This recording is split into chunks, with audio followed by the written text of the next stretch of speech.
ఎప్పుడూ ఒకేలా కాకుండా ఇలా ఒకసారి పప్పుని ట్రై చేసి చూడండి. దీనికోసం ముందుగా స్టవ్ వెలిగించుకొని స్టవ్ పైన ఒక కడాయి పెట్టుకొని 2 స్పూన్స్ ఆయిల్ వేసుకోవాలి.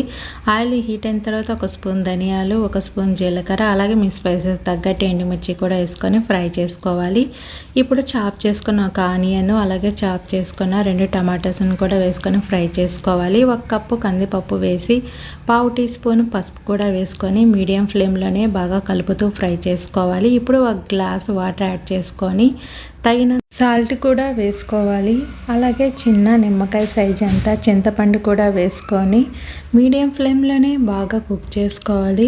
ఇలా పప్పు బాగా ఉడికి వాటర్ అంతా ఇంకిపోయి ఇలా దగ్గరకు వచ్చినప్పుడు స్టవ్ ఆపేసి దీన్ని ఒక బౌల్లో తీసుకొని పప్పు గుత్తితో అయినా లేదా మ్యాషర్తో అయినా బాగా మ్యాష్ చేసుకొని హాట్ వాటర్ యాడ్ చేసుకుంటే టేస్టీగా ఉండే ఈ పప్పు రైస్లోకే కాదు రాగి సంగట్లో కూడా చాలా టేస్టీగా